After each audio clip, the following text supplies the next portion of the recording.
Garen piked threw the bucket at Elara Wren's feet hard enough to crack the ice forming along its rim. "Scrub the healing ward again," he said. "Alpha King Cassian Vale arrives at noon tomorrow, and I won't have him smelling poverty in my corridors." Elara looked at the water sloshing across the stone floor. Then, at the line of untouched supper trays being carried past the open door. Her name was not on any of them. It had not been on the meal board for 2 years. "Again?" she asked quietly. Garen's eyes narrowed. He was Thornmere Pack's head beta. A man built like a locked gate and twice as welcoming. Did the Wolfless girl grow a spine during the night? The candles on the medicine shelf bent toward Elara's fingers. Not flickered. Bent. Every flame leaned as if something inside her hand had called to them. Garen did not notice. He was too busy, enjoying the sound of his own cruelty. But Elara noticed. She always noticed the things people dismissed. Loose hingus. Bitter herbs.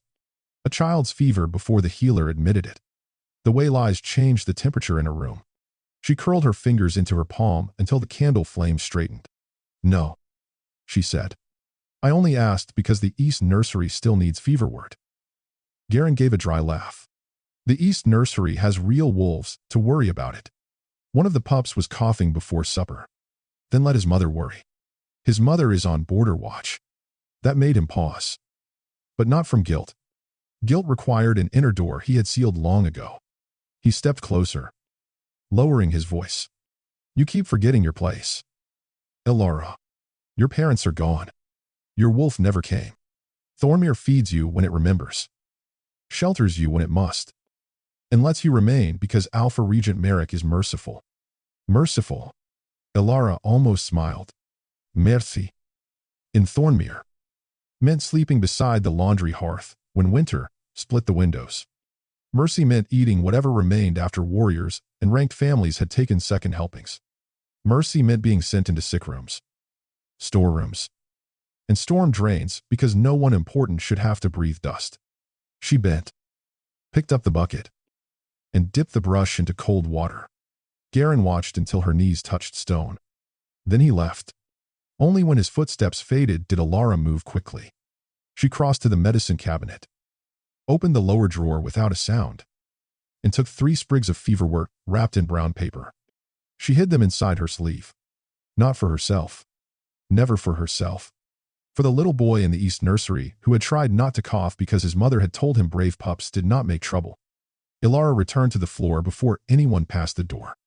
The healing ward smelled of pine soap, old smoke, and sharp winter herbs. Moonlight pressed through the narrow windows, striping the black stone floor with pale bars. Thornmere's healers had gone to bed hours ago, leaving Elara with the silence and the stains that never quite lifted. She scrubbed until her wrists ached. By midnight, the ward was clean. By no, the corridor was clean. By 2, Garen returned with a new order. "The East Wing," he said. "Storage rooms, old chapel passage, and courtyard. All before dawn." Elara rose slowly. "That wing has been locked for years. Then it has had years to gather dust. There may be broken glass, rot, animals nesting. Then be useful and remove them." He tossed an iron key at her. It struck the floor and spun once before stopping beside her shoe. Elara picked it up. The metal went cold in her hand. Not winter cold. Warning, cold? For one breath. The world narrowed. The lamps dimmed. Somewhere behind the walls, something gave a soft, answering hum, like a string touched in the dark. Garen frowned. "What are you waiting for?" "Nothing." She slipped the key into her apron pocket and walked toward the east wing. The lock resisted at first, then opened with a sigh too human for comfort. Dust waited beyond the door in a thick gray veil. The air smelled of old wood, dried flowers, and something faintly sweet beneath the rot. Elara lifted her lantern. Shadows trembled across covered furniture and stacked crates. She worked room by room. She carried a fallen bird nest outside and placed it beneath a sheltered ledge. She moved cracked jars away from the edge of a shelf. She found 3 blankets packed in cedar and set them aside for the laundry girls who slept near the kitchens. Then, behind a warped examination table, she saw the small chest. Pale ashwood. Silver clasp. No dust on the lid. Elara stared at it. Everything around it had been abandoned for years. But the chest looked as if someone had set it there yesterday and whispered. Not yet. She should have walked away. Instead, she knelt. The clasp opened before she touched it. Inside lay a comb made of moonstone. Cracked down the center. Its teeth were delicate, carved like frozen rays of light. The moment Elara lifted it, the lantern flame bowed low. A whisper moved through the room. Not a voice. Not exactly. A memory-wearing sound. Elara's chest tightened. For the first time in 3 years, something behind her ribs stirred. Small. Terrified. Alive. Hairwolf. The comb warmed against her palm, and letters surfaced inside the crack. Silver and thin as thread. Elara held her breath as the words became clear. Do not let the king see the mark before the veil is called. Bedam. Elara had hidden the moonstone comb beneath a loose floorboard in the old chapel passage. She had almost kept it in her sleeve. Almost. But the words inside the crack would not leave her alone. Do not let the king see the mark before the veil is called. She did not know what mark. She did not know what veil. And she certainly did not know why a forgotten thing in a sealed wing would care what Alpha King Cassian Vale saw. But Elara had survived Thornmere by trusting warnings before they became disasters. So she buried the comb under dust and stone, tucked the fever ward into the east nursery, and returned to the healing ward before the pack fully woke. At 9, the corridors began to change. Servants rushed past with polished trays. Warriors, who normally laughed too loudly, now stood straight in dark formal coats. Torn curtains were replaced. Cracked windows were covered. The meal hall received white cloth, fresh bread, and bowls of winter fruit so bright they looked stolen from another life. Elara watched from the kitchen doorway. Her stomach tightened at the smell of warm food. A young maid named Tilly noticed and slid a heel of bread toward her under the counter. Elara did not take it. Garin was standing at the far end of the room. His eyes found her at once. Back to the healing ward, he said. No one wants you wandering where His Majesty can see. Elara lowered her gaze. But not before she saw Tilly pull the bread back with shaking fingers. It was not Tilly's fault. Fear had a way of making kind people small. Elara returned to the ward, folded fresh linen, checked the medicine jars, and tried not to think about the floorboard in the east wing. At noon, every bell in Thornmere rang once. The sound moved through the compound like a command. Then came the engines. Not one carriage. Not two. A full royal convoy rolled over the frozen road beyond the gates. Black vehicles marked with the silver crest of Nightcrest Realm, a crown split by a rising moon. Elara felt it before she heard the shouts. Pressure. The air seemed to lower over the compound. Heavy and electric. As if the sky had leaned down to listen. The lamp beside the medicine cabinet flickered blue. The jars on the shelves clicked softly against one another. Inside her chest, her silent wolf woke. Not slowly. Not gently. It surged upward with a force that stole Elara's breath. She gripped the edge of the table. No. The word came out broken. For 3 years, there had been nothing. No second heartbeat. No instinct. No inner warmth. The healer had told her there was no wolf left to call. Thornmere had believed him with relief. Because a powerless girl was easier to place below the line. But now something inside her pressed against her ribs like a creature trapped behind glass. Outside, voices rose. Alpha King Cassian Vale. The name struck her like a bell. Her wolf answered. Elara stumbled back from the table. A folded sheet slipped from her hands. She should have stayed hidden. She should have locked the ward door and waited until the royal visit passed like a storm over distant hills. Instead, she moved. Down the corridor. Past the storage rooms. Past the old chapel passage where the hidden comb seemed to hum beneath the floor. Out into the courtyard. Thornmere Pack had gathered in a careful half-circle.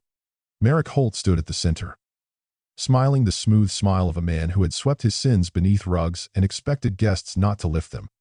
Garin stood behind him, stiff with importance. And before them stood the Alpha King. Cassian Vale wore black. But not the kind Thornmere warriors wore to look severe. His coat was cut simply, fastened at the throat with a dark clasp shaped like a broken crown. He was tall, broad-shouldered, and still in a way that made movement around him look nervous. His hair was dark as wet stone. His face was not beautiful in any soft sense. It was too controlled for that. Too sharp.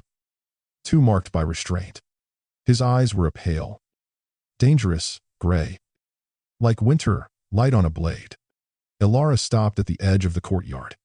At that exact moment, the sun slipped behind a passing sheet of black cloud. The whole courtyard dimmed. Every conversation faltered. Cassian turned his head. Not toward Merrick, who was speaking. Not toward the warriors bowing too deeply. Toward her. Elara could not move. Her wolf struck the inside of her chest with a soundless cry. Cassian's hand closed into a fist at his side. The ring on his finger, black metal set with frost-white stone, flashed once.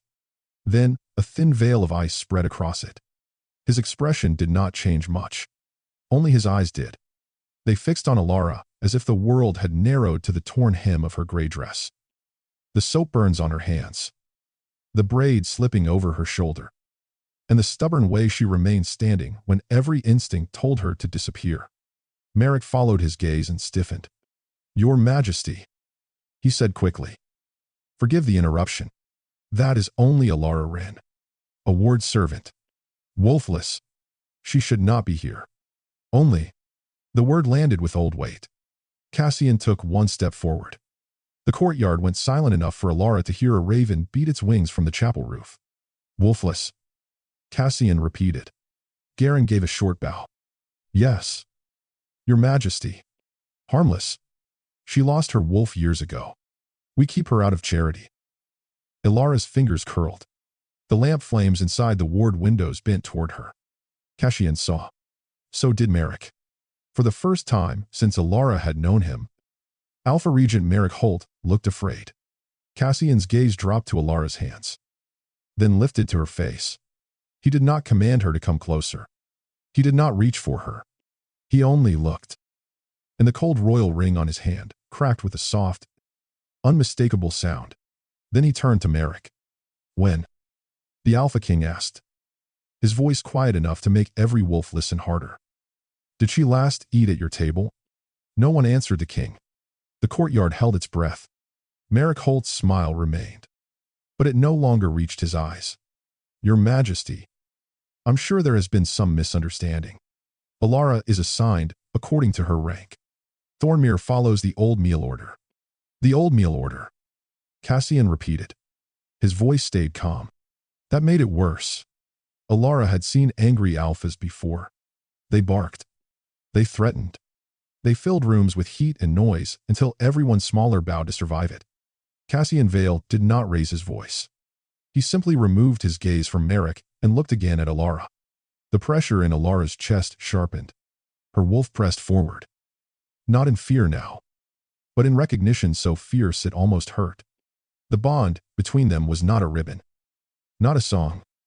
Not anything gentle the old stories had promised. It felt like a locked door inside her had been struck by lightning. She took one step back. Cassian saw it. He stopped moving. That single pause changed the air. He had every right, by law and power, to cross the courtyard and seize her wrist, tilt her face, demand the truth of whatever had awakened between them. Every wolf there knew it. Mate bond answered to older rules than pack politics. But Cassian only lifted one hand, palm open, and held it between them. Not a command, a question. Elara stared at his hand. Something inside her reached for him. The rest of her remembered cold floors, closed doors, and men who called every cage mercy. She did not move. Cassian lowered his hand. A murmur slipped through the pack. Garen Pike made the mistake of laughing under his breath. "She doesn't know court manners." "Your Majesty, girls like that need direct orders." Cassian turned his head. Garen stopped laughing. The black ring on Cassian's finger was still rimmed with frost. A thin crack ran through the white stone at its center, glowing faintly as if moonlight had caught beneath the surface. "Madik," Cassian said. "Bring me Thornmere's meal ledger." Merrick's face tightened. "Of course." Though I assure you, the crack in Cassian's ring widened. A sound went through the courtyard. Not loud, not dramatic, just a clean, cold snap. Every wolf heard it. Marek fell silent. Elara's breath caught. At the same moment, the ring cracked. Pain flared beneath her ribs. She pressed a hand to her chest before she could stop herself. Cassian's eyes shifted to the movement instantly. He felt it too. She knew he did. For one impossible second, the bond between them carried more than power. It carried discomfort. Warning. The ache of a lie spoken too close. Cassian looked at Marek again. Do not assure me. Answer me. Marek swallowed. The ledger is kept in the hall office. Then send for it. A young guard ran at once. Garen's jaw worked. Your Majesty. With respect. This is unnecessary. Elara has always been treated according to her usefulness. The word struck the bond like a stone against glass. Elara flinched. Cassian's expression changed. Only slightly. But every warrior behind him shifted. Usefulness. Cassian said. Garen seemed to realize too late that he had stepped onto thin ice. I only meant she has no wolf. No rank. No family claim. Thornmere cannot be expected to place a defective servant above true pack members. Elara's face went still. She had heard the word before. Defective. It was easier when they said it in kitchens. In laundry rooms. In corridors, where the stones already knew her name and kept her secrets. Hearing it in the courtyard. Before the Alpha King. Made something inside her pull back like a wounded animal. The flames in the healing ward windows turned blue. Cassian stepped between Garen and Elara. He did not touch her. He did not even look back to see if she wanted him there. He simply placed his body in the path of the insult. As if words could be blocked like arrows. You will not call her that again, he said. Garen bowed at once. Forgive me. Your Majesty. Cassian's ring did not crack. The apology was fear. Not truth. But it was not quite a lie. Elara hated that she noticed. She hated even more that Cassian noticed her noticing. His gaze softened by a fraction. Elara Wren. Her name in his mouth sounded unfamiliar. Not prettier. Not sweeter. He said it like it belonged to her. She forced herself to meet his eyes. Your Majesty. A few wolves inhaled sharply at the boldness of it. Cassian did not punish her for looking. Were you told to stay hidden today? Yes. By whom?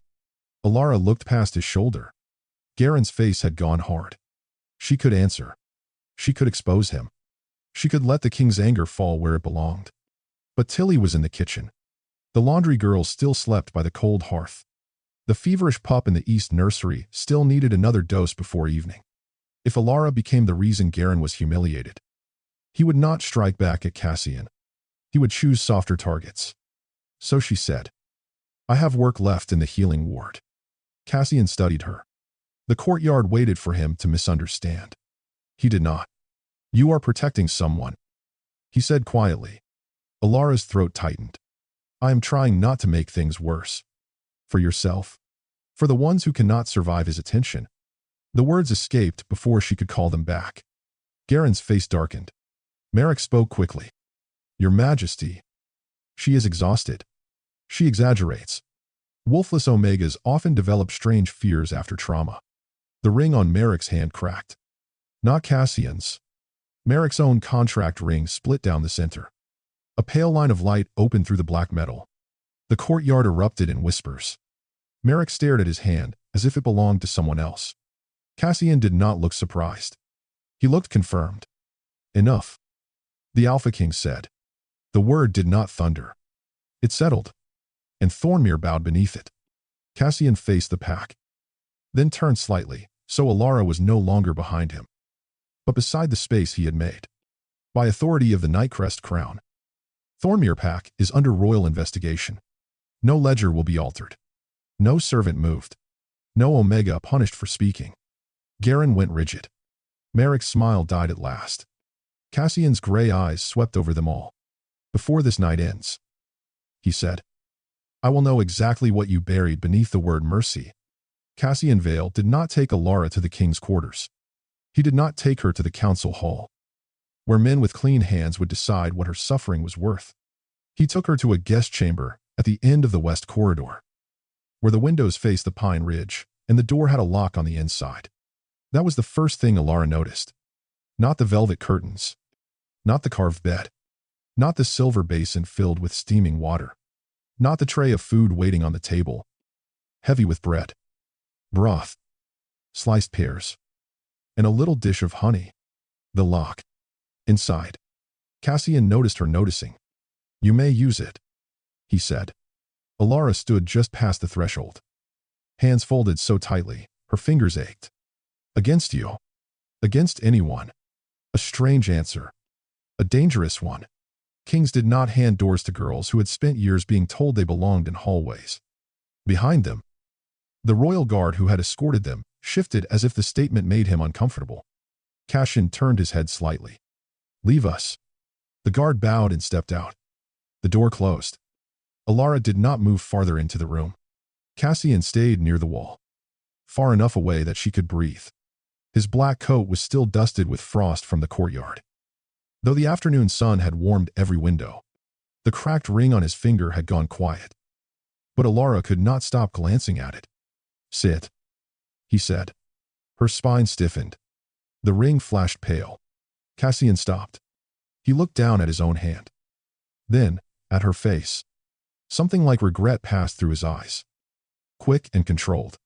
"Please," he corrected. The pale flash faded. Elara slowly crossed to the table. She sat on the edge of the chair, ready to stand again if the room turned into a trap. The food smelled too warm. That was the only way she could think of it. Warm enough to hurt.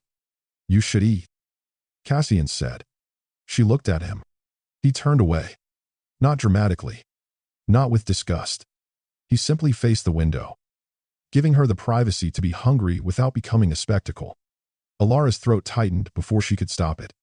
She broke the bread in half. Her hands trembled once, then steadied. She ate slowly at first, then faster when her body remembered what it had been denied. The broth was rich with herbs. The pears were soft. The honey made her eyes sting, which was foolish, because honey was not kindness. Still, no one had placed sweetness in front of her for a very long time. Cassian said nothing until she set the spoon down. Only then did he speak. "Who was sick in the East Nursery?" Elara went still. He had remembered. "One of the young pups," she said. "His mother is on border watch. He needs feverwort every 6 hours. Does he have it?" "Yes." "Because you stole it." She looked up sharply. Cassian's mouth did not smile, but his eyes changed. That was not an accusation. It would be. "In Thornmere." "This is not Thornmere." "Not yet." He accepted that like it cost him something. "No, not yet." Silence gathered between them. Outside, the pack was being searched. Ledgers taken. Doors opened. People questioned. Elara could feel Thornmere shifting in panic beneath the royal presence. Like an old house, discovering the storm had found every weak beam. Cassian looked at her hands. Not the soap burns. Not the thinness. The hands. "What happened when I arrived?" Elara's fingers curled under the table. "I don't know. Your wolf answered mine." "I don't have a wolf." The lie hurt. Not in her mouth. In her ribs. She flinched before she could hide it. Cassian's ring cooled. A soft frost gathering around the crack. He did not move toward her. Elara. Her name again. No title. No insult. No rank. Just hers. "I am not asking to claim anything from you," he said. "I am asking because if the bond is hurting you, I need to know how to stop making it worse." She stared at him. No one in Thornmere had ever asked how to make pain smaller. They only asked whether she could carry more. "I felt something," she admitted. "In the courtyard. Before that. In the east wing." His gaze sharpened, but his voice stayed low. "What did you find?" Elara thought of the loose floorboard. The cracked moonstone comb. The words silvering through the stone. "Do not let the king see the mark before the veil is called." She should not tell him. She should not trust the man whose presence had woken a thing inside her she could not control. "I found dust," she said. The pain struck both of them. Cassian's ring gave a thin, frozen sound.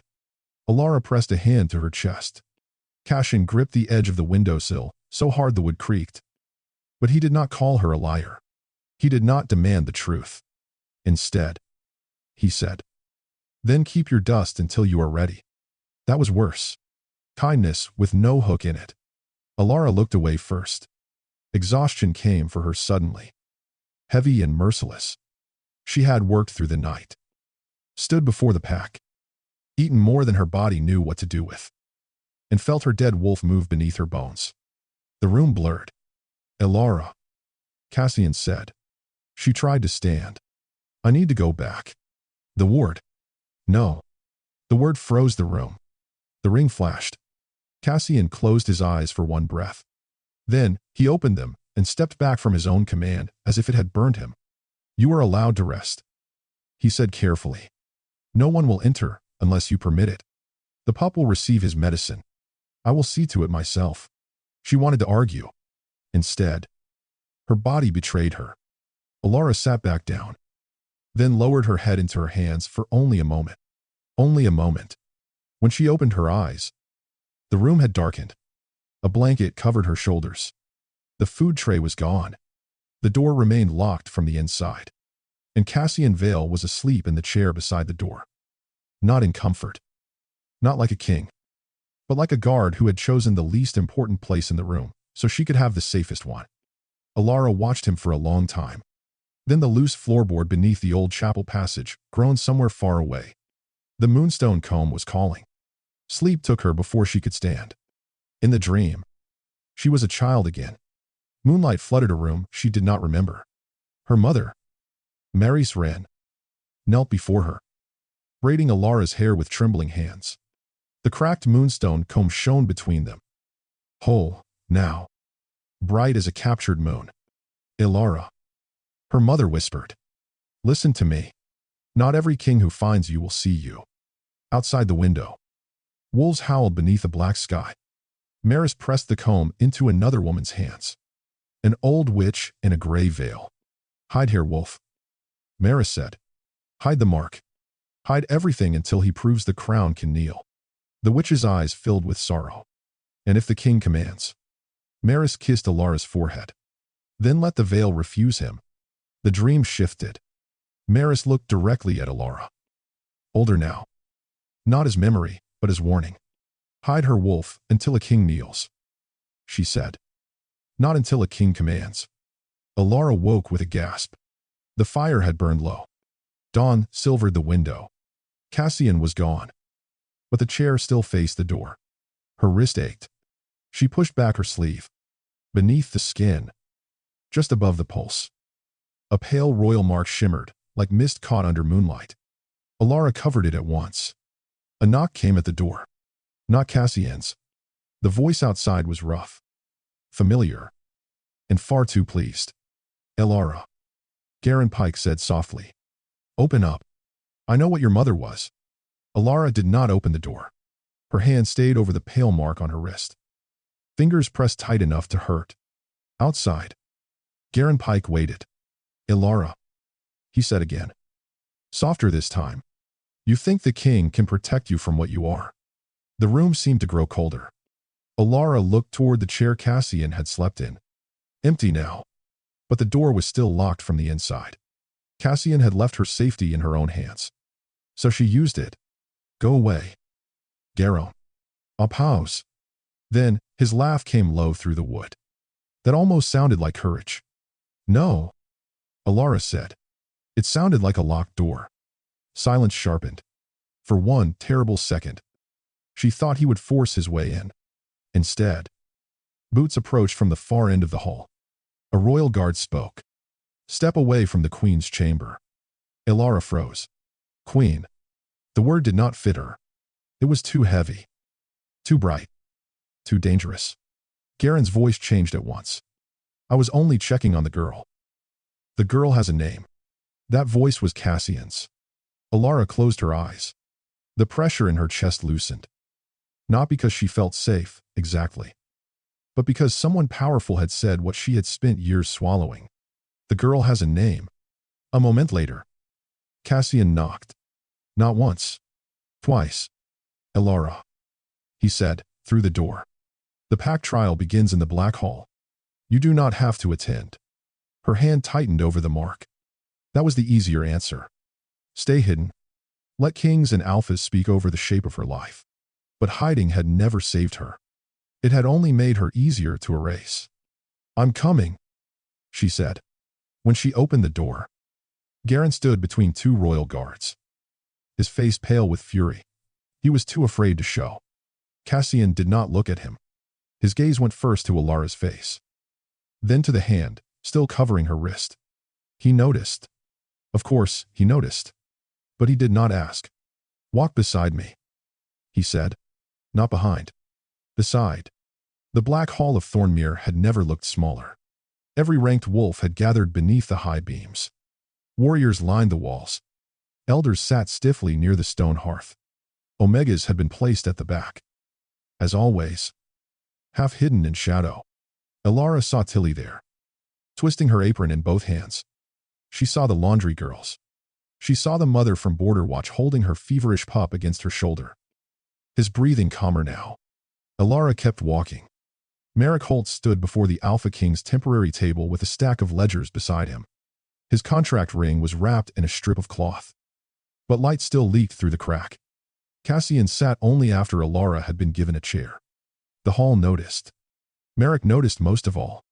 Alpha Regan Holt. Cassian said, "Read the meal ledger." Merrick's jaw tightened. "Your Majesty." "Perhaps one of my clerks." "Read it." The covered ring on Merrick's hand hissed softly. He opened the book.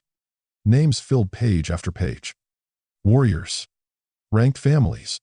Mated pairs. Pups. Elders. Even visiting traders had neat allotments marked beside their names. Then came a line drawn in black ink. Below it were 6 names. 5 had been crossed out. The last was Elara Wren. Beside her name, someone had written, "Surplus only." A murmur moved through the hall.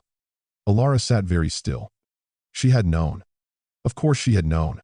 Hunger was not something a person misunderstood.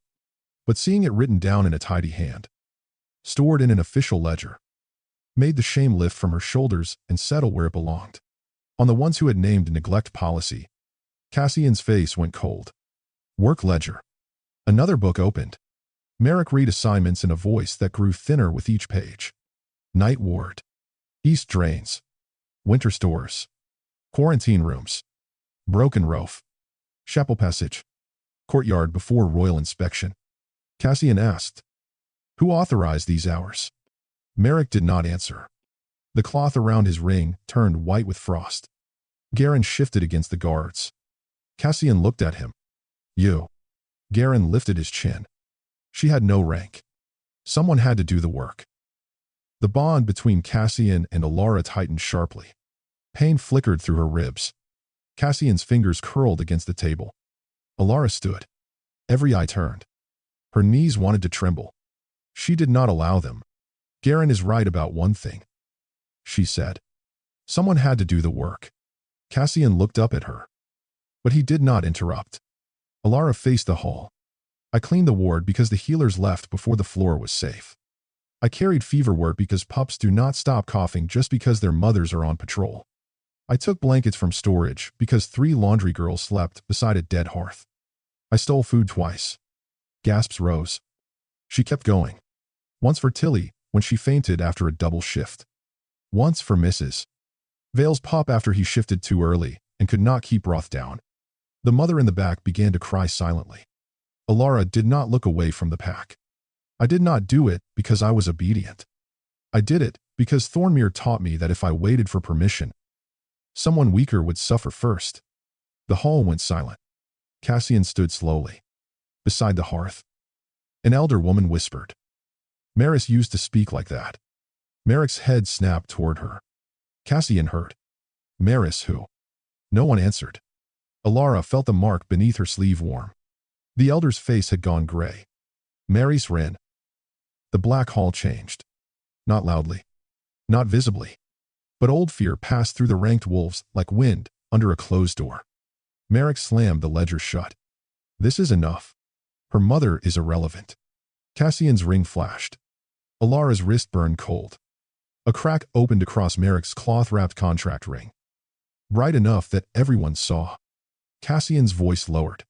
No. Alpha Regent. I think her mother is the first honest thing this hall has said all day. Then the doors of the black hall opened by themselves. A draft swept in carrying the scent of pine, snow, and old moonlight. From somewhere deep in the east wing, beneath a loose floorboard, the moonstone comb began to sing. The song from the east wing was not a melody anyone could hum.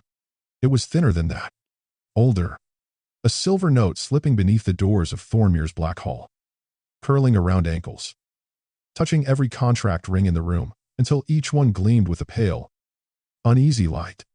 Elara knew what it was before anyone spoke. The moonstone comb, still hidden beneath the loose floorboard, still calling for her. Cassian looked toward the east wing. What is that? Merrick's face had lost all color. Old pipes. The east wing makes strange sounds in winter. The cloth around his ring split open. Another lie. Before Cassian could answer, every flame in the hall went out. Darkness fell. Not natural darkness. This was thick and sudden, like a hand closing over the room. Someone screamed. Cassian's voice cut through it. No one moves. No one obeyed completely. Fear rippled through the pack. Chairs scraped. Wolves shifted too quickly into defensive stances. The Omegas at the back pressed together. And Elara heard Tilly whisper her name. Then the warning bell outside rang once. Then again. Then stopped halfway through the third strike. As if something had seized the rope. A royal guard rushed to the side doors and threw them open. Cold night air poured in. Beyond the courtyard, the outer lanterns had gone black. Shadows moved between the pines at the edge of Thornmere land. Too low and too fast to be servants. Garen swore under his breath. Frostpine. The name traveled through the room like a blade wrapped in silk. Frostpine, Dominion. Lord Rivenvare's territory. The rebels, who had never accepted Cassian Vale's crown. Merrick turned toward Cassian too quickly. Your Majesty. We can secure the hall. The girl should be confined. The girl. Elara's fear hardened. Cassian heard it too. His eyes found hers in the dark. Elara. Come here. The command pulled at the bond. His ring flashed. Pain lanced through Elara's ribs. Brief, but sharp. Cassian's face changed at once. No, he said, correcting himself before she could answer. Not a command. A request. But the damage had been done. The darkness outside shifted closer. The bond hurt when he commanded. It hurt when others lied. And now, with Frostpine at the gates, Elara understood something with icy clarity. Whatever had awakened inside her was not only drawing Cassian. It was drawing them. A crash echoed from the east corridor. The old wing. The comb. Elara moved before anyone could stop her. Elara, Cassian called. This time, he did not command. That was why she kept running. She slipped through the narrow servant passage behind the hall. Only laundry girls and forgotten workers knew. The passage smelled of damp stone and cold ash. Behind her, the hall erupted into orders. Boots. And the low growl of wolves preparing to defend a place that had never defended her. She reached the east nursery first. The feverish pup was awake. Wide-eyed. His mother crouched beside him, with one hand over his mouth, to keep him quiet. Tilly was there too. Pale and shaking. Elara. Tilly whispered. They locked the back stairs. Of course they had. When danger came, ranked wolves secured exits for themselves and called it order. Elara knelt beside the pup. Can he walk? The mother nodded. A little. Then we take the chapel tunnel. Tilly's eyes widened. That collapsed years ago. No. The main arch collapsed. The hair passage still holds. How do you know? Because Elara had cleaned it. Because Thornmere sent useless girls into places no one else wanted to enter. Because being forgotten had taught her the shape of every hidden door. She led them down the corridor. Past the ward. Past the storage rooms. Toward the old chapel passage, where the song grew clearer with every step. The moonstone comb was beneath the floor. The boards glowed faintly around it. Elara dropped to her knees and pulled the loose plank free. The comb lay there, cracked and bright, humming against the dark like a trapped moonbeam. The feverish pup whimpered. Outside, something struck the chapel doors. Once, twice. The mother clutched her child tighter. Elara grabbed the comb. The hum stopped. So did every sound beyond the door. That silence frightened her more. Tilly whispered, "What are they waiting for?" Elara did not know. Then a voice came from the other side of the chapel doors. Not loud, not angry, almost courteous. "Elara Wren," the man called. "Lord Riven only wants to speak." The mother stared at Elara. Tilly took one step away before catching herself. Alara's hand tightened around the comb. The crack in the moonstone filled with pale light. "I don't know, Lord Riven," she said. The voice behind the door smiled. She could hear it. "But he knows what Thornmere buried." The pup coughed. That decided her. Elara turned from the door and pushed aside a hanging of rotted linen. Behind it, a narrow stone arch opened into blackness. "In," she whispered. Tilly hesitated. "What about you?" "I'm right behind you." The lie hurt. Not because of Cassian. Because some part of Elara knew she would have to hold the door. Tilly crawled into the tunnel first. Then, the mother with the child. Elara waited until their footsteps faded through the dark. The chapel doors shook again. This time, the old bar cracked. Elara stood in the center of the chapel, moonstone comb in hand. Cold poured beneath the doors. The first frostpine wolf forced the door open just enough for shadow to enter. Elara did not shift. She did not know how. But something white and luminous stepped out of her shadow. A wolf-shaped light. Thin. Incomplete. Fierce. It stood between Elara and the door. Silent as falling snow. The frostpine wolves stopped. For the first time. They looked afraid. Then Cassian arrived behind them like a storm with a crown. No roar. No display. Only the terrible quiet of a king who had discovered exactly who his enemies had come to steal. Be dumb. One frostpine scout knelt in the courtyard beneath royal guard. His oath ring frozen solid around his finger. Cassian stood beside Elara. Close, but not touching. "Who sent you?" he asked. The scout looked at Elara. Not Cassian. His voice shook. "Lord Rivenvale," he said. "He said not to harm the Moonveil girl." The entire courtyard went still. "He said." The scout whispered. "She must be taken alive." They left Thornmere before sunset. Not because the pack trial was finished. Because it had only begun. Royal guards sealed the ledger room. Merrick Holt was stripped of command until the investigation ended. Garin Pike was taken to the lower holding cells beneath the Black Hall. And for once, Thornmere watched him walk with someone else's hand on his shoulder. No one cheered. Thornmere did not know how to cheer for justice yet. It only knew how to stare when the powerful stopped being untouchable. Elara stood in the courtyard with a wool cloak around her shoulders and the cracked moonstone comb hidden inside her sleeve. The frost had melted from the stones. Though no sunlight reached them, something had changed in the air after the frostpine scout spoke. Moonveil girl. Taken alive. Those words had traveled through the pack faster than any bell. Now every eye clung to Elara. Not with contempt. With fear. Some looked at her as if she might save them. Others as if she might ruin them. Both felt like cages. Cassian approached from the hall steps. His black coat moved in the cold wind. The broken crown clasped at his throat, dull beneath the gray sky. "The convoy is ready," he said. Elara looked past him to the waiting vehicles marked with the crest of Nightcrest Realm.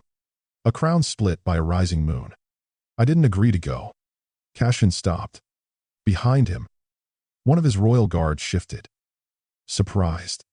No one refused Alpha Kings in courtyards. No one refused them anywhere. Cassian did not look offended. "You agreed, Thornmere was no longer safe." "That is not the same thing." "No," he said. "It is not." The answer unsettled her more than a command would have. Elara turned toward the east wing. The chapel windows were dark now. The tunnel had been secured. Tilly and the pup were safe. The mother had tried to kneel to Elara afterward, weeping into her hands, thanking her like Elara had become something holy overnight. Elara had pulled her up at once. She did not want anyone kneeling. Not after spending years on stone floors. Cassian followed her gaze. Lord Riven knows your name. He knows your lineage. He sent men through a royal inspection to reach you. If you remain here, Thornmere becomes a hunting ground. And if I go with you, Nightcrest has walls. Frostpine cannot cross easily. Walls are still walls. A flicker crossed his face. Pain. Maybe. Or recognition. Elara faced him fully. You keep saying I'm safer with you. Maybe that's true. But safe is not the same as free. The bond between them tightened. Not painfully this time. Carefully. As if it had learned to hold its breath. Cassian's voice lowered. I know. Do you? Her hand closed around the moonstone comb beneath her sleeve. Yesterday, I was a wolfless servant Thornmere forgot to feed. Today, I am a Moonveil girl Frostpine wants alive and Nightcrest needs protected. None of that sounds like me. It sounds like everyone found a better name for what they want from me. Cassian looked at her for a long moment. The wind moved between them, carrying the scent of pine smoke and old snow. Then he said, What do you want? Elara almost laughed. Not because the question was funny. Because it was too large. No one had asked her that in so long that her mind reached first for practical things. A locked door. Food that was not leftover. Sleep without listening for footsteps. Feverwort for the nursery. A blanket for Tilly. A place where her name did not appear below a black line. But beneath those, something smaller and sharper waited. I want to know what my mother hid from me, she said. I want to know why my wolf was buried. I want to know why a rebel lord knew my name before I did. Cassian nodded once. Then come to Nightcrest for answers. Not as my prisoner. Not as my claimed mate. As Elara Wren. You said, the bond answered. It did. You said I might be the reason your realm does not fracture. You might be. And that does not make me a political asset. His jaw tightened. For the first time, she saw the king struggle not with an enemy, but with himself. It could, he said, if I let fear speak before honor. The honesty struck harder than comfort would have. Elara stepped closer. Then hear this now. Your Majesty, I am not grateful to you. I am not indebted to you. I am not a rescue story. Several Thornmere wolves gasped. Cassian did not move. Elara's voice shook once, then steadied. If I go with you, it is because I choose to walk into the next room of my own life. Not because you carried me there. Cassian lowered his head. Not a bow. Not yet. But close enough that the moonstone comb warmed against her wrist. Then choose, he said. The convoy waited. Thornmere watched. Somewhere inside Elara, the white shadow of her wolf lifted its head. Elara looked at the healing ward. The black hall. The east wing. The courtyard stones that had known the shape of her knees. She felt no love for this place. Only history. Only the ache of having survived it. Then, she walked toward the royal vehicle. Cassian did not offer his hand until she reached the door. Elara looked at it. This time, she took it. Not because she needed help climbing in. Because she wanted him to understand the difference. As the vehicle pulled away from Thornmere, Elara saw Merrick Holt watching from the hall steps. Stripped of his ring and rank. For one brief second, their eyes met. His fear was no longer hidden. The moonstone comb pulsed beneath her sleeve. And far beyond the pine ridge, toward Nightcrest Realm, something ancient opened its eyes. Nightcrest Realm rose from the mountains like a crown carved out of storm. Elara saw it first through the carriage window, just as evening folded over the world. Black towers cut into a violet sky. Silver bridges stretched between cliffs. Far below, pine forests pressed against the mountain road, their dark tops moving in the wind like a sea that had forgotten sunlight. Thornmere had been low stone, damp corridors, and locked cupboards. Nightcrest was height. Height and cold. Height and watching windows. Elara kept her hands folded in her lap. The cracked moonstone comb hidden beneath her sleeve. Every mile closer to the palace had made it warmer, until it felt less like an object and more like a small heartbeat she did not know how to claim. Cassian sat across from her. silent for most of the journey. Not ignoring her. Guarding the quiet. That was different. At the final gate, the royal carriage stopped. Guards in black and silver armor bowed so deeply that Elara looked behind herself before realizing they were bowing to the carriage she sat inside. The gates opened. Nightcrest Palace waited beyond them. Its walls were built from black mountain stone veined with pale mineral lines that looked like moonlight trapped underground. The roof lines were sharp. The windows were narrow. Above the central tower, a silver banner moved in the wind. The broken crown and rising moon. Elara stepped down before Cassian could offer his hand. He noticed. Then he let his hand fall without offense. A line of courtiers waited on the palace steps. Elara had never seen so many clean people in one place. Women in velvet gowns. Men in high-collared coats. Elders with rings on every finger. Their eyes moved over her plain dress. Hair-worn boots. Her unadorned braid. And the wool cloak Cassian had given her outside Thornmere. No one laughed. That almost made it worse. Laughter was honest cruelty. This was calculation. A woman descended the palace steps before anyone else could speak. She was beautiful in the way glass was beautiful. Bright. Flawless. And dangerous to hold. Her hair was pale gold. Pinned with silver needles. Her gown was white. Embroidered with tiny black thorns along the sleeves. A crescent-shaped jewel rested at her throat. Elara knew, before being told. Celeste Virelle. The court's chosen bride. The woman Nightcrest would have understood. Celeste bowed to Cassian first. With perfect grace. Your Majesty. We feared Frostpine had delayed you. They tried. Cassian said. Celeste's smile did not move. Unwise of them. Then she turned to Elara. The smile warmed by a single degree. Just enough to be insulting without becoming rude. And this must be Lady Elara Wren. Lady. The word slid through the cold air, like silk covering a blade. Elara is enough. Elara said. A few courtiers blinked. Celeste's eyes brightened. How humble. The realm will find that charming. Cassian stepped forward. The realm will address her as she requests. Celeste bowed again. Of course. But her gaze lingered on Elara's sleeve. Elara's fingers closed around the comb. The warmth vanished at once. Only cold stone remained. Cassian felt the change. His eyes moved from Celeste to Elara. Then to the palace doors. Prepare the Eastern Queen's chamber. He said. The gathered court went silent. Not long. Just enough. Celeste's smile finally faltered. The Eastern Queen's chamber has been sealed since the old rites. Your Majesty. Then unseal it. An elder councilman cleared his throat. Perhaps the rose guest suite would be more suitable for Lady Wren. More comfortable. Less symbolic. Cassian's voice turned quiet. Was I unclear? No one spoke again. The Eastern Queen's chamber lay behind 3 corridors. One spiral stair. And a pair of white doors carved with moons in different phases. As servants worked to open it, dust fell from the frame in soft gray threads. Elara stood beside Cassian. Is this another cage? She asked under her breath. No, he said. It is a question. For whom? For the palace. The doors opened. The room beyond was dark at first. Then the lamps woke one by one without anyone touching them. Elara stepped inside. The chamber was vast, but not cold. White curtains hung from a high bed.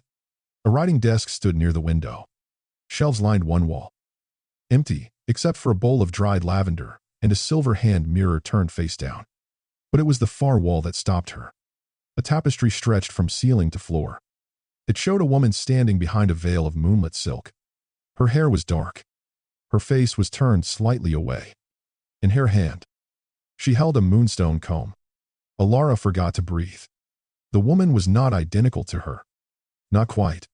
But the shape of the eyes. The line of the mouth. The solemn tilt of the chin. Elara, Cassian said. She crossed the room slowly. The moonstone comb beneath her sleeve began to hum. Celeste had followed them to the doorway. An old decoration. She said lightly. The palace is full of them. I'm sure it feels dramatic to someone unused to royal history. Elara did not answer. She lifted her hand toward the tapestry. before her fingers touched the woven veil. Every lamp in the chamber dimmed.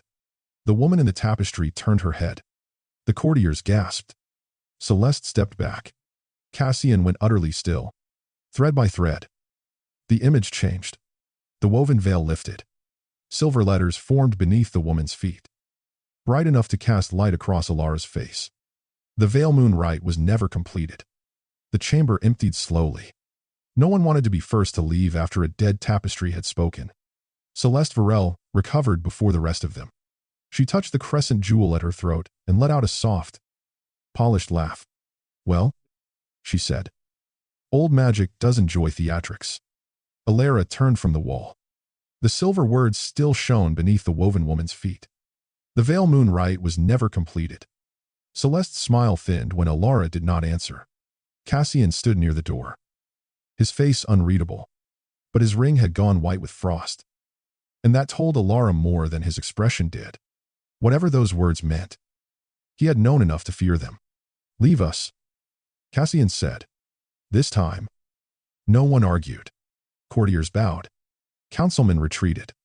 Celeste lingered one breath too long, her gaze moving from Elara's sleeve to Cassian's frozen ring. Then she lowered her eyes and left. The white doors closed. The Eastern Queen's chamber fell silent. Elara looked back at the tapestry. "You knew about this." Cassian did not deny it. "I knew the rite existed." "That is not the same answer." "No." She turned fully toward him. "Then give me the real one." For a moment, he looked less like a king and more like a man standing at the edge of a locked room he had avoided for years. "The Moonveil Rite belonged to the old queens of Nightcrest," he said. "Before my family wore the crown. Before the council became a nest of contracts and polished threats. The Moonveil lineage did not rule by force. They bound the realm through choice." Elara's fingers tightened around the comb beneath her sleeve. "Choice keeps appearing in your stories, like something your crown lost." His mouth tightened. "Yes." The answer was so quiet she almost missed it. Cassian crossed to the window, but stopped before getting too close to her. Always that careful distance. Always the space offered before safety could turn into another kind of control.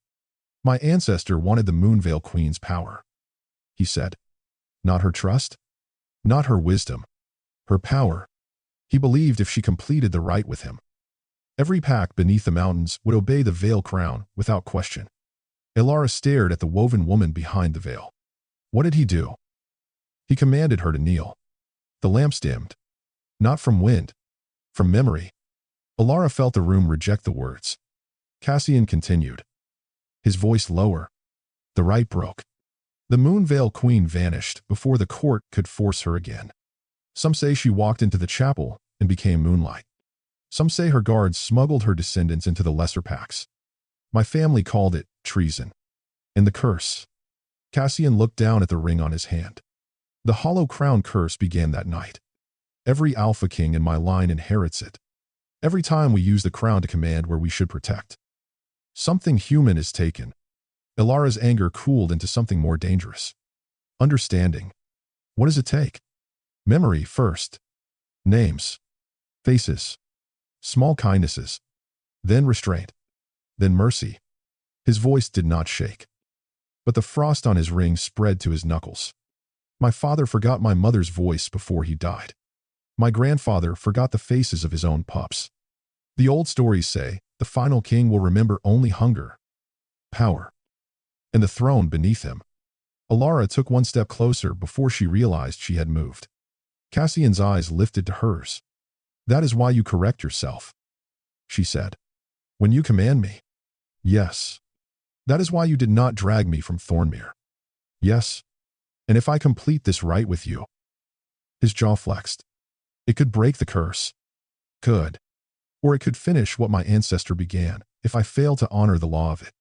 Elara swallowed. The law of it. Moonveil heirs cannot be commanded under moonlight. Her mother's warning returned like a hand against her back. Hide her wolf until a king kneels.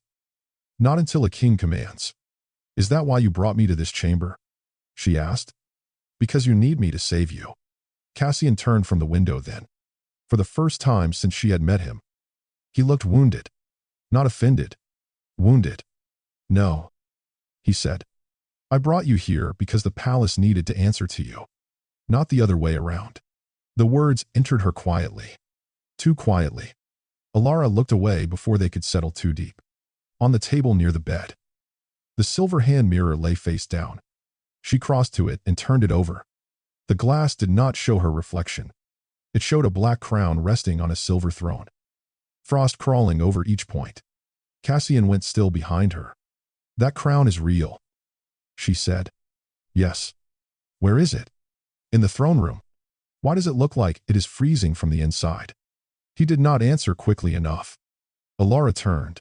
Cassian. The use of his name changed the room. His ring warmed for one breath. Then the door opened. A royal guard stepped inside and bowed low. His face was pale. Forgive me, Your Majesty. Captain Orlin has returned from the Thornmere Road. One of the scouts did not survive the crossing. The air tightened. Cassian closed his eyes. Which scout? He asked. The guard hesitated. Lior. Your Majesty. Lior Maddox. Cassian opened his eyes. Nothing in his face moved. But Elara felt the bond go cold. Not with anger. With absence. Cassian looked at the guard. Then at the floor. Searching for something that should have been there. Elara, he said softly. Almost to himself. I knew him. The guard's grief flickered. Cassian's hand curled around the frozen ring. I knew him. He repeated.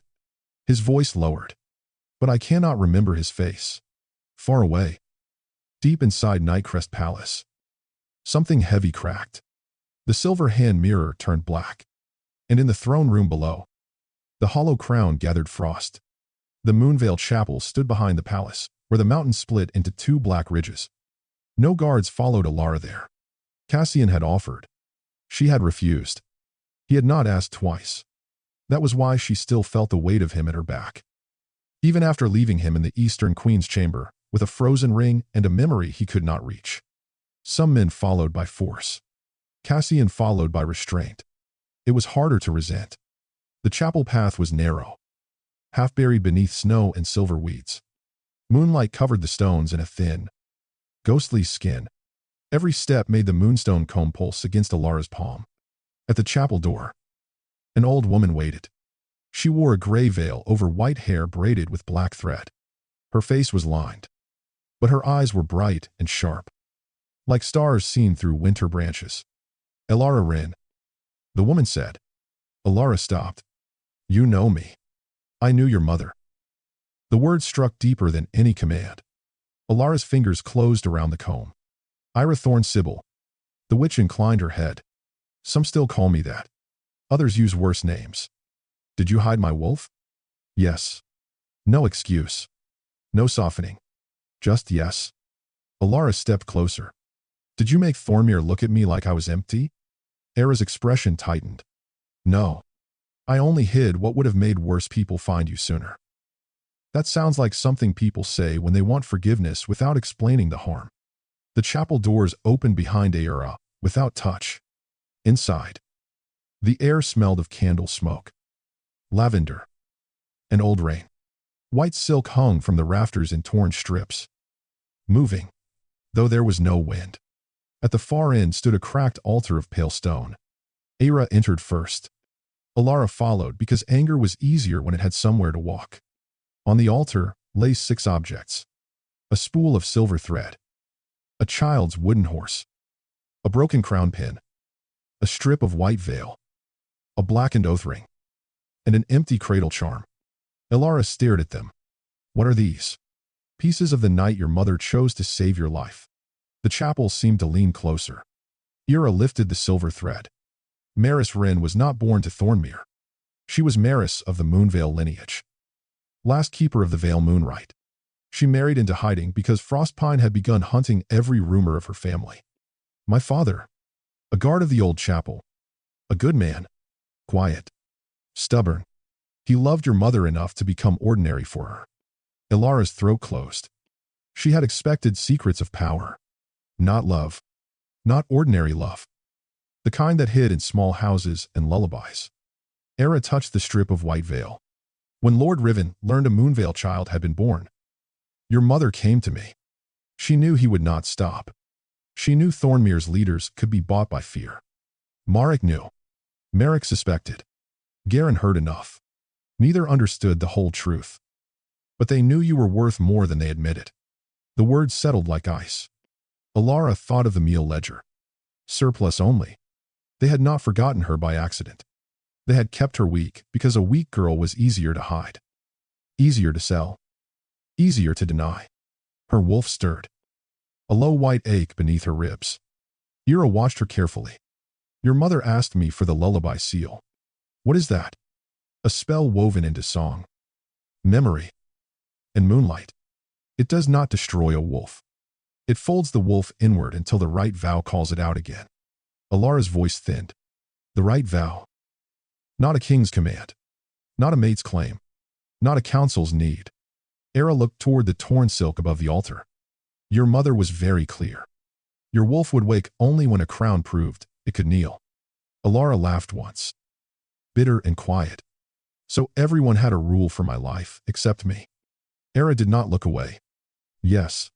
The honesty hurt more than a lie. Why erase my memories? To keep you from singing the final verse too young. The lullaby seal answers your voice. If you had completed the song before you were ready, every oath ring tied to the old Moonveil court would have awakened. Frostpine would have found you within days. Elara looked at the moonstone comb. I heard part of it in my dream. You will hear more. I don't want more pieces. I want the truth. Era came to the altar and placed both hands on the cracked stone. Then listen. The Moonveil Rite was never meant to make a queen obey a king. It was meant to test whether a king deserved to stand beside her. The veil does not hide the woman. It protects her choice. Elara's eyes burned. All her life. Hiding had meant shame. Now this old witch was telling her it had once meant safety. The comb is the key. Era said. The mark is the door. The lullaby is the hand that opens it. And Cassian. Ira's gaze softened. Cassian Vale is the question. Elara shook her head. No.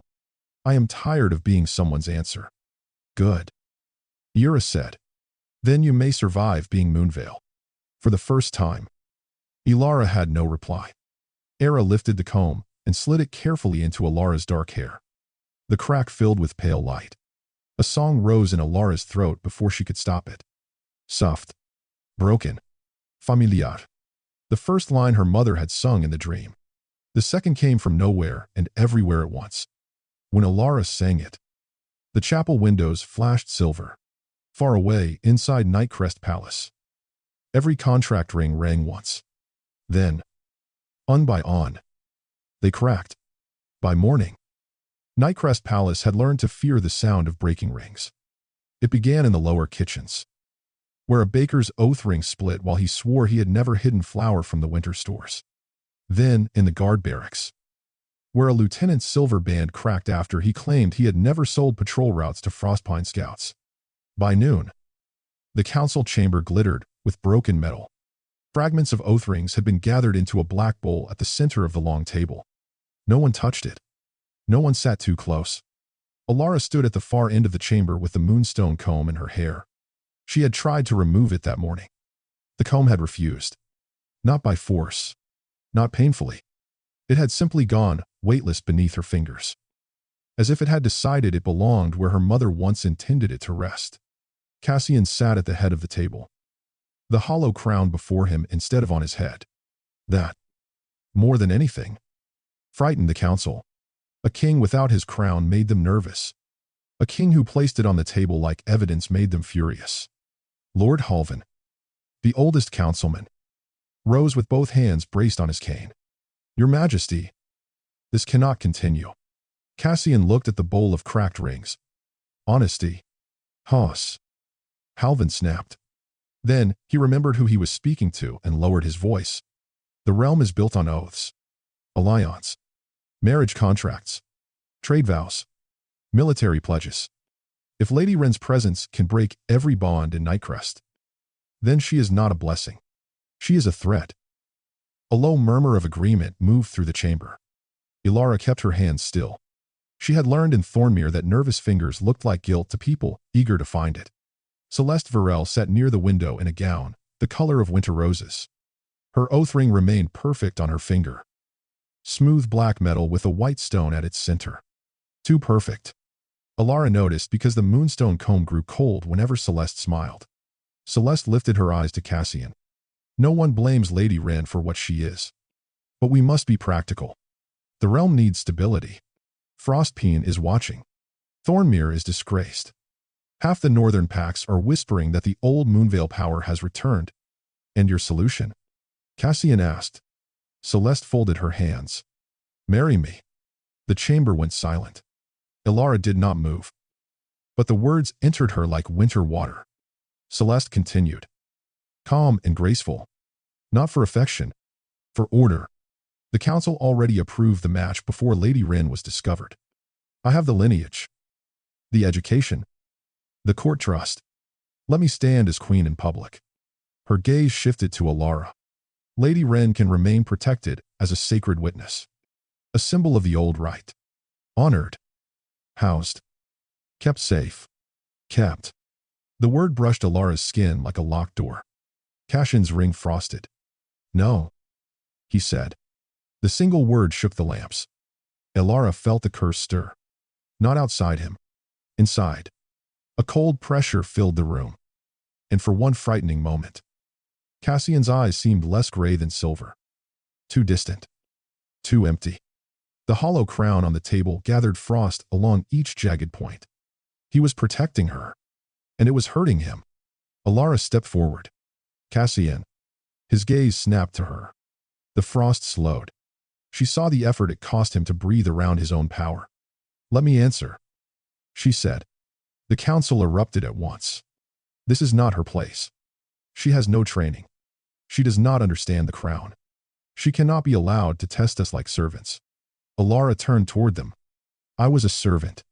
The chamber quieted by degrees. She walked to the black bowl and picked up one cracked ring. It was cold enough to bite. But she held it anyway. I know exactly what oaths are worth when powerful people write them and hungry people pay the price. Lord Halvin flushed.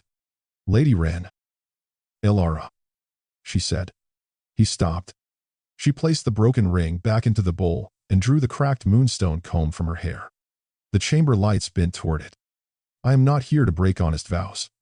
If your oath was clean, it would survive me. Several council members looked down at their hands. Celeste did not. Elara noticed that too. She set the comb on the table. So, let us be practical. Each of you will swear one sentence. Not loyalty to Cassian. Not obedience to the crown. Swear that you want to protect Nightcrest Realm more than your own power. The council stared at her. Cassian did not speak. That silence was his gift. He did not rescue her from the room. He gave her room to stand. Lord Halvin's face hardened. This is absurd. Then it should be easy. One by one. The council swore. Some rings stayed whole. Some cracked softly. One elder woman wept when hers did not break. As if she had been afraid of herself. Then Celeste rose. She smiled at Elara with perfect pity. I swear, Celeste said, that I want to protect Nightcrest Realm more than my own power. For one heartbeat. Nothing happened. Then, her ring shattered. Not cracked. Shattered. The white stone went dark. And every fragment fell onto the council table like pieces of a dead star. Celeste's smile vanished. Elara looked at her and finally understood.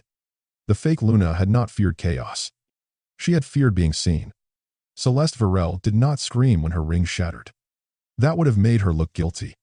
Instead, she stared at the broken pieces on the council table as if the ring had betrayed her. Not the other way around. Then she lifted her chin. This proves nothing, she said. Elara looked at the dark fragments scattered before her. It proves enough. The council chamber had no answer for that. Cassian stood. But Elara saw the frost return to the hollow crown the moment his shadow crossed the table. His anger had edges. Every edge fed the curse. So she touched his sleeve. Barely. Just 2 fingers against black fabric. Cassian stopped at once. Not because she had power over him. Because he had chosen to listen for her. Celeste saw it. Her face went still in a way no broken ring had managed to cause. Before anyone could speak, the council doors opened. A guard stepped inside, carrying a black box no larger than a prayer book. It was wrapped in silver thread and sealed with wax stamped in the shape of a pine branch beneath a crescent moon. Frostbine. The chamber tightened. The guard bowed low. Your Majesty. This was found at the outer gate. It is addressed to Lady Elara Wren. Cassian's gaze darkened. From Riven. The box seemed to grow heavier in the guard's hands. Elara reached for it. Cassian did not stop her. That silence was noticed by everyone. The wax seal cracked under her thumb. Inside lay a folded veil made of black silk. Not morning black. Moonless black. The fabric did not shine. But somehow it held the light around it, swallowing the candle glow along its edges. Beneath it was a letter written in sharp silver ink. Elara unfolded it. The first line knew her better than she wanted. Elara Wren, daughter of Maris Moonveil and Kaelin Wren, last guardian of the old chapel. The room blurred. Her father had a name in the story now, not just a man lost in fire and silence. Kaelin Wren, guardian. Not nobody. Not weak. Not a mistake. Cassian's voice was low. Elara. She kept reading. Thornmere lied to you. Merrick Holt knew what your mother was before the night your home fell. He sold the rumor of a Moonveil child to men who feared your return. When your parents refused to surrender you, Thornmere looked away and called it tragedy. Elara's fingers tightened around the page. The moonstone comb in her hair went cold. Merrick had known. Not suspected. Known. The meal ledger. The locked wards. The years beneath the line. None of it had been random cruelty. It had been maintenance. A way to keep her small until someone powerful came to collect what remained. Cassian read the change in her face.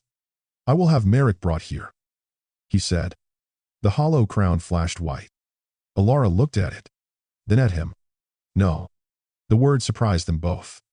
Cassian stopped. Elara folded the letter once. Carefully. Because if she did not move slowly, something inside her would tear loose. This is what he wants, she said. Riven sends pain and waits for you to answer with power. Celeste spoke from the end of the table, her voice soft and venomous. Or perhaps Lord Riven is the only one telling her the truth. Cassian turned his head. Celeste lowered her eyes. But the damage was done. Elara read the final lines. Come to the Black Chapel beyond the frost pines. Come alone. Cassian Vale needs you to save his crown. I offer you something cleaner. Your own. Beneath that, every wolf who called you nothing can be made to kneel. The sentence should have disgusted her. Instead, for one breath, it tempted her. Not because she wanted a throne, because she remembered Garen's smile. Merrick's ledger. Tilly pulling back bread in fear. The way Thornmere had watched her hunger and called it order. A terrible. Honest part of her wanted them to feel the weight of the floor beneath their knees. Elara hated that part. She also understood it. Cassian saw the fight on her face. Riven does not want justice for you. No. Elara whispered. He wants anger with the crown on it. And still, she looked at him. There it was. The question under every careful word. Would she stay? Would she trust him? Would she let Nightcrest protect her before Frostpine turned her grief into a weapon? The council watched. Celeste watched. The hollow crown waited on the table. Cold and hungry. Elara lifted the black veil from the box. It slipped over her hands like a shadow that had learned to be soft. I need to know if the letter is true. I can send scouts. I know. I can bring Merrick before you. I know. Cassian's jaw tightened. But he did not command. Elara felt what it cost him. That was why her voice broke a little when she said, If I only learn the truth from men who want to keep me safe, I will never know whether I am free. Silence fell. Then, Cassian reached to his throat and removed the broken crown clasp from his coat. He placed it in her palm beside the veil. Take this. What is it? A passage token. Every Nightcrest guard will let you pass. She stared at him. You are letting me leave. His eyes held hers. Gray and wounded and steady. I am opening the gate, he said. There is a difference. Elara closed her hand around the token. No chain. No order. No claim. Just a door. At dusk. She walked alone through the eastern gate of Nightcrest Palace, with the black veil folded over her arm. No guards followed. No king called her back. But when Elara reached the edge of the pine road, she looked once over her shoulder. Cassian stood on the balcony above the gate, crownless beneath the rising moon. He did not raise his hand. He only stayed there until she turned toward Frostpine and disappeared between the trees. The forest beyond Nightcrest did not welcome Elara. It watched her. Black pines rose on either side of the narrow road, their branches heavy with frost and old silence. The moon had climbed high enough to turn every patch of snow silver. Elara walked with Cassian's broken crown token in one hand, and Riven's black veil folded over her arm. The veil grew colder the deeper she went. Once, she thought she heard footsteps behind her. She turned. Nothing moved except the trees. Still, her wolf stirred beneath her ribs. Half warning, half question. Elara kept walking. The black chapel appeared just before midnight. It stood in a hollow between two frozen ridges, half swallowed by roots and shadow. Its windows were narrow and dark. Its door hung open, though no wind moved it. The old stones were carved with moons, but every moon had been scratched through, as if someone had tried to erase the sky from the walls. Inside, candles burned with blue-white flame. Lord Rivenveil waited near the altar. He was younger than Elara expected, with pale hair tied at the nape of his neck and eyes the color of frozen steel. He wore no crown, but he carried himself like a man who had already chosen where one belonged. Elara Wren, he said. Or should I say Elara Moonveil? She did not step past the threshold. You wanted to speak. Speak. Riven smiled. Cassian has taught you caution. Thornmere taught you suspicion. Neither taught you the truth. Behind him, something shifted. Elara's breath caught. Merrick Holt knelt beside the cracked altar, wrist bound by silver oath thread. His face was gray, his once perfect coat torn at the shoulder, his Alpha Regent ring hanging from his neck like a dead title. For a moment, Elara felt nothing. Then the old years returned all at once. The meal board, the cold rice, the black line, Merrick's voice calling her mother irrelevant. Riven touched the altar. Tell her. Merrick's mouth tightened. This is a trick. The oath thread flashed. It gasped. Not in injury, but in shock, as if the lie had slapped him from the inside. Riven's smile sharpened. The chapel does not enjoy falsehood. Tell her what Thornmere did. Elara stepped inside. The black veil slipped from her arm to the floor. Merrick would not look at her. Your mother came to Thornmere under a false name. My mother came to hide. Elara said. Yes. From him. She looked at Riven. Merrick's silence answered first. Riven laughed softly. From my father. From half the northern lords. From every man who feared that Moonveil would return and make their contracts answerable to truth. Elara looked back at Merrick. Did you know what I was? Merrick's jaw worked. The oath thread glowed. Yes? The word struck the chapel harder than any shout. Elara's hands went cold. Merrick continued. Each sentence dragged out of him by the old magic. I knew your mother carried the Moonveil mark. I knew your father guarded the chapel road. I knew there was a child. And the night my parents died. Merrick closed his eyes. The candles bent toward Elara. I received word Frostpine riders were coming. The chapel seemed to drop away beneath her feet. You warned them. No. The answer came too quickly. Too cleanly. Too cruelly. I sealed the outer watch route. Marek said. I told the patrols to stand down. I told myself it was politics beyond Thornmere. I told myself one hidden child was not worth war. Elara could not breathe. 3 years of grief rearranged itself in her chest. Not tragedy. Betrayal. Merrick finally looked up. When you survived, I kept you close because I thought someone would come for you. I thought if you stayed weak, quiet, wolfless, no one would know. No. Elara whispered. You thought if someone came, you could sell me properly. Merrick said nothing. The oath thread glowed again. Yes, he said. Riven spread his hands. Almost gentle. There is your truth. Cassian would have brought it to you wrapped in mercy, I bring it whole. Elara turned to him slowly. And what do you want for delivering it? Justice? No. Say the real word. Riven's eyes brightened. Power, he said. But not only mine. Yours too. He stepped closer. Careful not to touch her. Thornmere made you nothing. Nightcrest will make you queen, only if you heal their king. I am the only one offering you a throne that does not require forgiveness. The temptation came again. Dark. Clean. Terrible. No more being hidden. No more being handled gently, because everyone feared she might break. No more men deciding whether her anger was acceptable. Riven lowered his voice. Command them to kneel. Elara. Every alpha who wrote your pain into ledgers. Every councilman who called you threat. Every wolf who saw your hunger and looked away. The black veil rose from the floor by itself, floating toward her hands. Elara looked at it, then at Merrick, then at Riven. You still don't see me, she said. Riven's smile faded. You see Thornmere's guilt. You see Nightcrest's curse. You see Moonveil power with your hand around it. Her voice shook, but did not break. You do not see the girl who stole Feverwort for a sick pup. You do not see the servant who knows the tunnels, because no one else would clean them. You do not see me. You see a key. A sound came from the chapel door.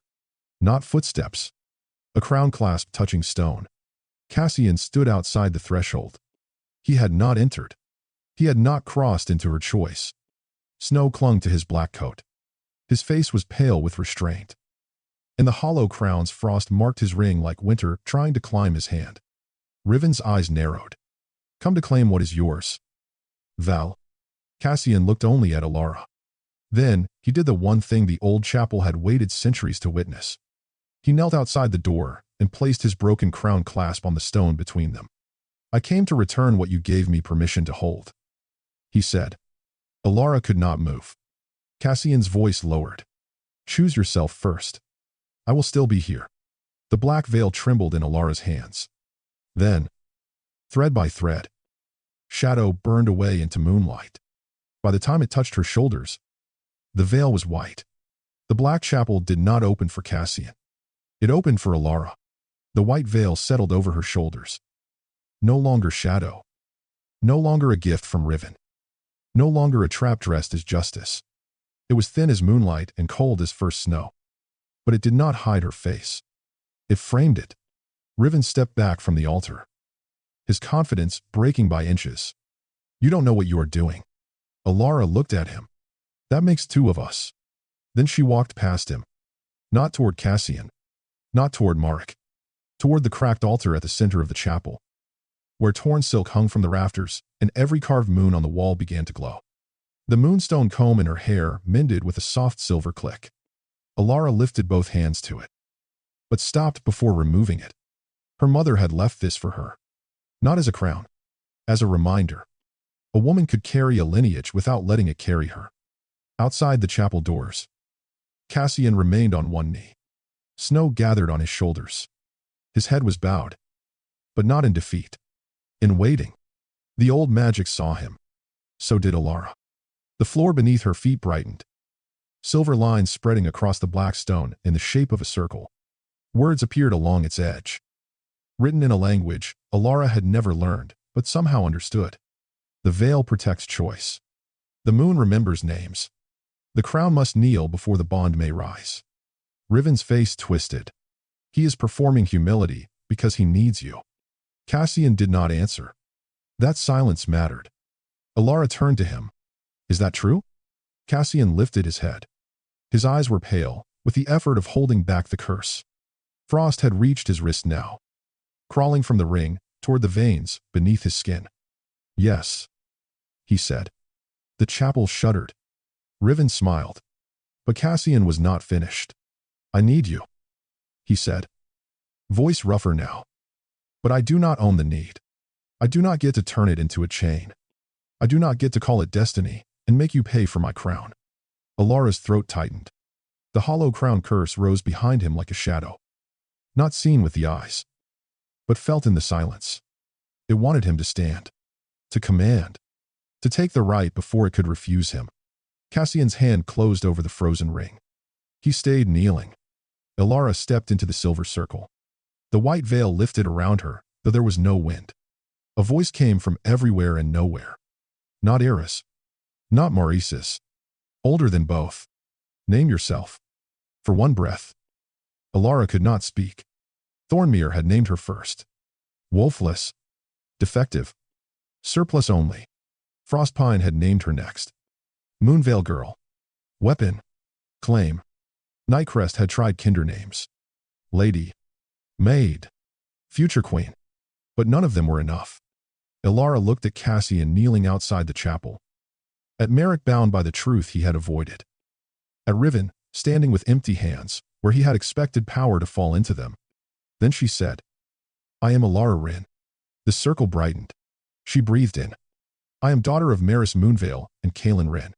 The chapel walls answered with a low silver hum. I am the child Thornmere, buried beneath its ledgers. I am the wolf my mother hid. I am the girl who survived below the line. Her voice shook. She let it. And I am Elara Wren of the Moonveil lineage. The white veil flared. The mark on her wrist rose through her skin like moonlight through water. Pale and clear at last. Riven reached toward her. The circle struck his hand back with a flash of cold light. You cannot take what is named itself. Ira's voice said from the chapel door. The witch stood behind Cassian. Gray veil moving in the snow. Elara barely saw her. A song had begun inside her chest. The lullaby. Her mother's first line came softly. Elara sang it. Then, the second. Then, the third. Which she had never heard before, and somehow had always known. With each line, her wolf unfolded. Not tearing free. Not breaking her open. Returning. A luminous white wolf stepped from behind Elara, as if it had been walking beside her all along. Hidden only by the world's refusal to look. Its eyes were Elara's eyes. Its breath moved with hers. Cassian lowered his head further. The frost on his ring cracked. Elara turned toward him. The final line of the lullaby waited on her tongue. She understood then. The rite did not ask whether Cassian would claim her. It asked whether she would allow him to stand beside what she had become. Elara walked to the threshold. The silver circle moved with her. Cassian looked up, but did not rise. She held out her hand. Not down to him. Forward. On invitation, Cassian placed his hand in hers. The final line left her lips. The black chapel filled with moonlight. Far away in Nightcrest Palace. The hollow crown fell from the silver throne. It struck the black stone floor once, rolled down the steps, and stopped at the feet of the empty queen's chair. The hollow crown did not break when it fell. It waited. That frightened the court more than shattering would have. By the time Elara returned to Nightcrest Palace, dawn had turned the mountain sky pale blue. Cassian walked beside her. Not ahead. Not behind. The white veil rested over her shoulders. The moonstone comb held her hair like a quiet flame, and the luminous shape of her wolf moved at the edge of sight, visible only when the light touched her a certain way. No one bowed at first. The court had gathered in the throne room. Council elders, royal guards, servants, Thornmere witnesses, and every noble who had spent the night deciding which future would cost them least. Celeste Varel stood near the queen's chair, dressed in silver. Her face smooth, with practiced calm. Lord Rivenvare was brought in under oath threat. His pale eyes, still proud. Though his hands were empty now. Merrick Holt came after him, stripped of pack authority. His shoulders bent by the truth, he had finally spoken. Cassian stopped at the foot of the throne steps. The hollow crown lay on the black stone between the king's chair and the queen's chair. Waiting. Lord Halvin of the council cleared his throat. Your Majesty, the realm requires immediate order. The rite has clearly responded to Lady Wren. But until formal judgment is made, Elara, she said. The old councilman stopped. The room did too. Elara stepped forward. Not as a servant waiting to be dismissed. Not as a mate waiting to be claimed. As the woman every lie in the realm had failed to bury. She looked at Lord Riven first. You said you wanted justice. Riven lifted his chin. I offered you a throne. You offered me revenge and called it freedom. His mouth hardened. Without me. you would still be scrubbing floors in Thornmere. Elara's wolf appeared behind her then, white and still. No, she said softly. Without my mother, I would not have lived. Without my father, the old chapel would have fallen. Without the girls I protected, I would have forgotten why I wanted to keep going. Without Cassian's restraint, I would never have known a crown could choose not to take. Cassian did not move, but his eyes lowered for one breath. Elara looked back at Riven. You saw my anger and thought it made me yours. The oath thread around Riven's wrists flashed silver. A mark burned briefly in the air above him. An old vow, older than his ambition. Words unfolded across the throne room. Frostpine swore to guard the Moonveil lineage until the veil returned. Riven's face changed. For the first time, he looked afraid. Elara read the vow aloud. Guard. Not own. Not command. Not use. The oath thread tightened. Not cruelly. But finally, Riven sank to one knee, as if the old promise had remembered his weight. Cassian's captain stepped forward. Elara raised a hand. No dungeon. The court shifted. Elara looked at Riven. You will return to Frostpine without title. Without command. Every pack under your influence will be given the choice to leave your dominion. You wanted people to kneel because I suffered. Now you will stand powerless and watch them choose. Riven's pride cracked more deeply than his chains ever could. Then, Elara turned to Celeste. The fake Luna smiled faintly. I never attacked you. No. Elara said. You only tried to turn me into a sacred object while you took the life meant to belong to me. Celeste's eyes sharpened. The realm needed stability. The realm needed truth. Elara picked up one fragment of Celeste's shattered oath ring from the council bowl. The black metal had gone dull. Celeste Virel. You are removed from council succession. Your family contracts will be reviewed under moonlight. You may keep your name, your home, and your dignity if you can learn to live without borrowing mine. Celeste went pale. Not ruined. Saying, that was worse for her. Marek Holt stood last. Elara looked at him for a long time. All the old hunger rose in her. All the winters. All the ledger lines. All the years he had let Thornmere call neglect mercy. A royal guard carried Thornmere's meal ledger into the throne room and placed it before her. Elara opened it. The pages smelled of ink, dust, and old cruelty. She turned until she found the black line. Above it were ranked families. Below, it was her name. Elara Wren. Surplus only. The throne room blurred for a moment. Then she took the quill from the council table. She crossed out the words. Not with anger. With care. Then she wrote beneath her own name. Saying, Fed. Remembered. The moonstone comb gave one soft pulse. Across the room, Tilly covered her mouth with both hands. Elara turned the ledger toward Merrick. You will not die for what you did, she said. Merrick's breath shook. You will live long enough to repair what can be repaired. Thornmere Pack is dissolved under its old hierarchy.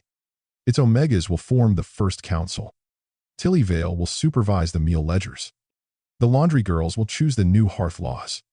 Every child in Thornmere will eat before any rank table is served. A sound moved through the servants gathered near the back. Not cheering. Not yet. Something smaller. Hope. Trying to stand. Elara turned to the council. And Maris Moonveil and Kaelin Wren will not be remembered as fugitives. The room stilled again.